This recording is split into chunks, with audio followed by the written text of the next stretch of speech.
तुम्हें तो बस वहाँ जाने का बहाना चाहिए, उसे तो बस खेलने का बहाना चाहिए, उन्हें तो बस पार्टी करने का बहाना चाहिए।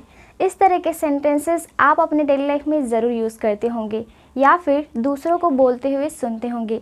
लेकिन क्या आप जानते हैं कि इस तरह के सेंटेंसेस को हम इंग्लिश में कैसे बोल सकते हैं?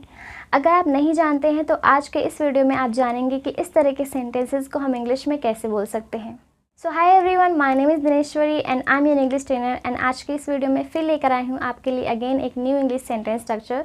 सो this video is going to be very interesting, so make sure that you watch this video till the end. So let's begin. So आज के इस क्लास में हम कुछ इस तरह के सेंटेंसेस का ट्रांसलेशन सीखने वाले हैं जिसमें हम लोग बोलते हैं कि तुम्हें तो बस वहाँ जाने का बहाना चाहिए, उसे तो बस खेलने का बहाना चाहिए, रिया को बस लड़ने का बहाना चाहिए, उन्हें तो बस पार्टी करने का बहाना चाहिए, तुम्हें तो बस टीवी देखने का बहाना चाहिए। दैट मीन्स कि बहाना चाहिए किसी काम को करने का, इस तरह से हम बोलते हैं। तो ऐसे सेंटेंसेस को हम इंग्लिश में कैसे बोल सकते हैं? अगर आप एक इंग्लिश लर्नर है तो आपको इस तरह के सेंटेंसेस को इंग्लिश में बोलना आना चाहिए, क्योंकि इस तरह के सेंटेंसेस का यूज़ करके हम एक फ्लुएंट इंग्लिश स्पीकर की तरह साउंड कर सकते हैं। तो चलिए जानते हैं इस तरह के सेंटेंसेस को आखिर हम इंग्लिश में कैसे बोल सकते हैं। एज़ यूजुअल हम सबसे पहले स्ट्रक्चर देखेंगे, देन सेंटेंसेस को वन बाय वन डील करेंगे। So let's see the structure.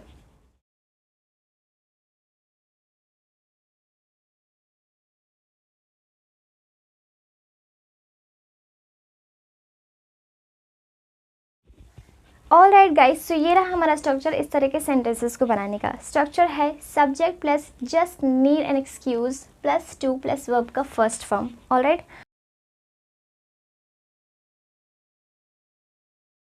तो इन सारे सेंटेंसेस में हम क्या बोल रहे हैं कि किसी को बहाना चाहिए कोई काम करने का। जैसे कि तुम्हें तो बस बहाना चाहिए वहाँ जाने का। सो बहाना चाहिए, इसके लिए हम क्या यूज़ करें ये सबसे पहले जान लेते हैं। सो बहाना चाहिए, इसके लिए हम यूज़ करें जस्ट नीड एन एक्सक्यूज़। ठीक है, सो बस बहाना चाहिए, just need an excuse to क्या करने का, जिस भी काम को करने का उससे टू प्लस वर्ब के फर्स्ट फॉर्म के साथ आपको यूज़ करना है।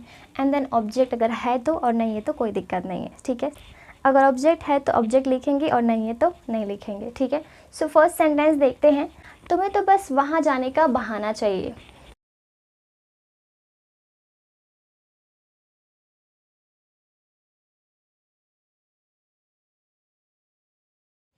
सो हमारा फर्स्ट सेंटेंस है तुम्हें तो बस वहाँ जाने का बहाना चाहिए। You just need an excuse to go there. Alright, so इसी तरह से स्ट्रक्चर को फॉलो करते हुए आपको सारे सेंटेंसेस को बनाना है। नेक्स्ट सेंटेंस है उसे तो बस खेलने का बहाना चाहिए। ऑलराइट,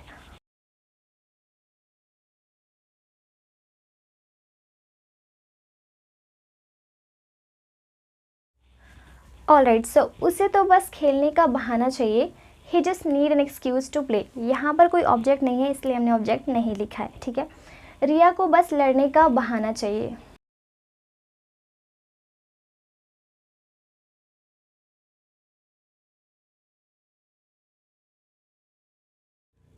ओके, सो रिया को बस लड़ने का बहाना चाहिए। Riya just need an excuse to fight.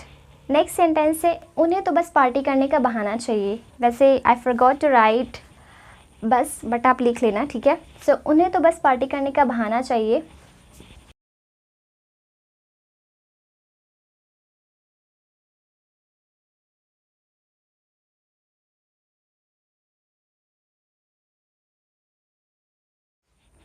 Okay, so next sentence है उन्हें तो बस पार्टी करने का बहाना चाहिए। They just need an excuse to party.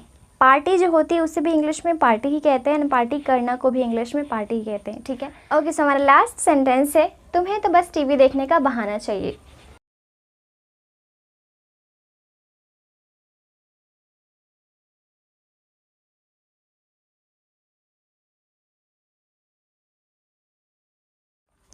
All right, सो हमारा लास्ट सेंटेंस है तुम्हें तो बस टीवी देखने का बहाना चाहिए। You just need an excuse to watch TV. All right guys, so देखा आपने कि कितनी आसानी से हमने इन सारे सेंटेंसेस को ट्रांसलेट कर लिया। चलिए अब इन सारे सेंटेंसेस को वंस अगेन रीड कर लेते हैं। सो आप भी मेरे साथ बोलने की प्रैक्टिस कीजिए। तुम्हें तो बस वहाँ जाने का बहाना चाहिए। You just need an excuse to go there. उसे तो बस खेलने का बहाना चाहिए। He just need an excuse to play. Riya को बस लड़ने का बहाना चाहिए। Riya just need an excuse to fight. उन्हें तो बस पार्टी करने का बहाना चाहिए। They just need an excuse to party. तुम्हें तो बस टीवी देखने का बहाना चाहिए. You just need an excuse to watch TV. Alright, now you can take a screenshot. Alright guys, it's all for today. I hope कि आज की क्लास आप लोगों के लिए हेल्पफुल रही होगी. अब एक सेंटेंस आपके लिए, आपका सेंटेंस है, तुम्हें तो बस बाहर खाने का बहाना चाहिए. इस सेंटेंस का English do let know in the comments. अगर आपको ये क्लास हेल्पफुल लगी हो, so make sure that you hit the like button and share this class to your friends and your relatives. And if you haven't followed me, so make sure that you follow me. And thank you so much for watching this video till the end. I'll meet you in the next class. Till then, bye bye, take care, keep learning, keep watching.